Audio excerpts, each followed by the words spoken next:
generation of dog lovers, our obsession with our pets continues to grow, but at what cost? We'll be looking at pugs as an example of a recent breed trend to see how it affects the dogs themselves. My name's Effie and I want to know, what is it about pugs?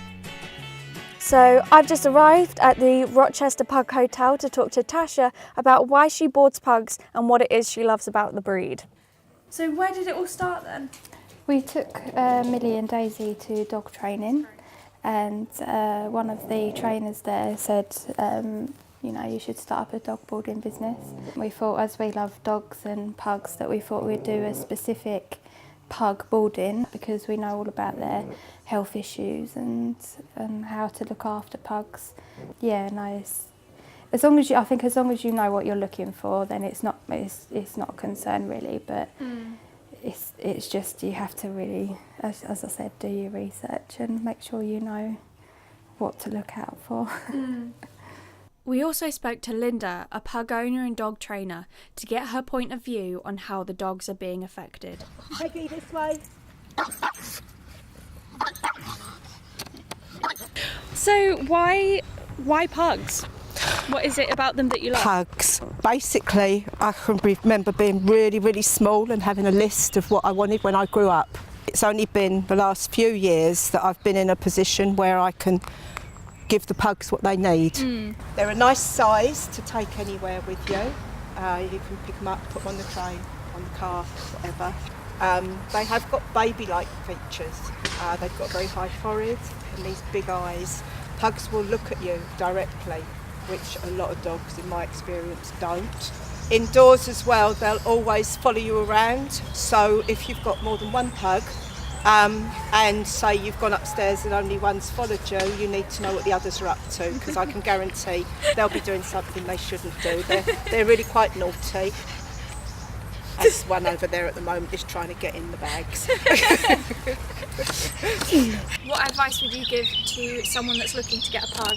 Without preaching to them, I would try and say, is it really a pug that you want? Right. Will they suit your lifestyle? Have you looked into the health problems? Because you need money to have pugs. Yeah.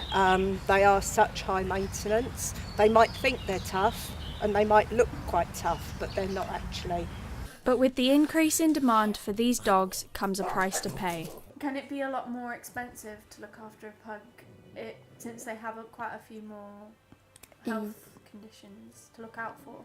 Yeah, I would say with a pug, definitely get insurance. Right, yeah. And I think between these two, they've probably cost the insurance company about 15 grand. And what kind of health complications do they face? So the main one is obviously their eyes stick out a lot more than normal dogs, so they're prone to eye ulcers. They've also got they can get ear infections quite regularly because of their narrow ear canals. The breathing obviously can cause an enlarged heart. They get hip dysplasia, and obviously the wrinkle, if that's not cleaned regularly, they'll get an infection in there as well. So yes, lots of infections with pugs. Right. So I guess that's something that people have to consider if they're thinking of getting a pug. Yeah, massively, yeah. I'm here at Last Chance Rescue to speak to them about what they do and meet some of the dogs that need new homes. At the minute, Last Chance is home to around 30 dogs, but when busy can home 40 or more. I'm here speaking to Jenny about how dogs are affected by becoming a trend. So what's your role here? I'm the centre manager here, so I've organised dogs coming in, dogs being rehomed. So you must find it quite difficult seeing all the dogs coming in and grow attached to them. It is difficult, some of them, especially if they come in poor condition or they've had a hard time, but we know that once they come to us, it gets better for them, so that's good to know.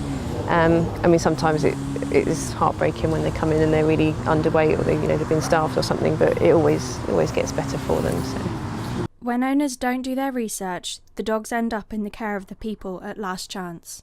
So what was the story of the two huskies that we saw? Because we saw that it said that they'd come in quite skinny. Yes, they came into us from a Welsh pound, so they were picked up straying, picked up together.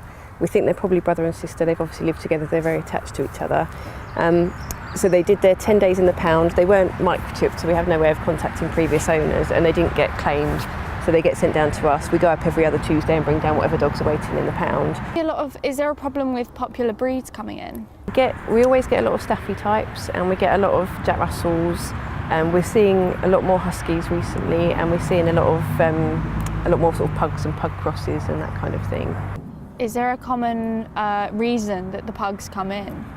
A lot of the time when they come in, they've got some kind of health problem, whether it be related to the short nose, like to do with breathing and that kind of thing, or they are quite prone to eye infection, ear infection, skin conditions and stuff like that. So people have probably bought them as a puppy, then they've developed a problem, and then they don't want to deal with it, so then they rehome them. I think a lot of the time as well, people think with pugs, because they're small, they think they're going to be easy, kind of very laid back, and a lot of the time they are, but they can still, especially if they're crossed with something like a Jack Russell, they can still be very lively, and I think a lot of people don't expect it. Yeah. Places like Last Chance give the dogs a second start at life with someone like Linda. What are their rescue stories? Okay, mine particularly, the ones I've got, I tend to take the ones on that are a bit needy. They might have health problems or emotional problems. His mummy was told when he was a puppy not to overwalk him. She took that literally, and he never went out the house for the first 3 years of his life. When I took him, he had no social skills whatsoever. He's very, very attached to me because I was the first person that he saw when he came out of the house. We've then got Peggy. She was left in the flat for 15, 16 hours a day until somebody would go in, bring them down from the upstairs flat and let them go to the toilet. When she came to me, she weighed 15 kilos. She was double the weight she is now. She's now 7.5. Oh, she literally looked like a bowling ball. It was really quite stressful, and she could have died. Nothing. They average 6 to 8 kilos is the ideal weight. Most of them are going to be a little bit over that, but that's not a problem as long as they're fit and healthy. And then we've got Chuchi Bear. He is what I call my special needs.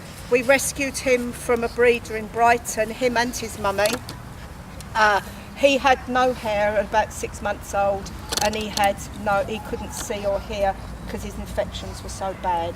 What it's done now is it's left him that he can't see more than 12 feet in front of him, but because of that, he's a very, very happy little dog. You just have to watch him though, because if he wanders off, you need to get him back again. Here! Just like now. Yeah, he's very interactive though. I feel I would rather give a needy one a home. They're fashionable, they're a fashion item, and a lot of them are bought for that, or for younger children. You know, I'll hear people with children as young as 2 saying, oh, we're getting a pug for my daughter's 2nd birthday. Right. And I sort of say, but why?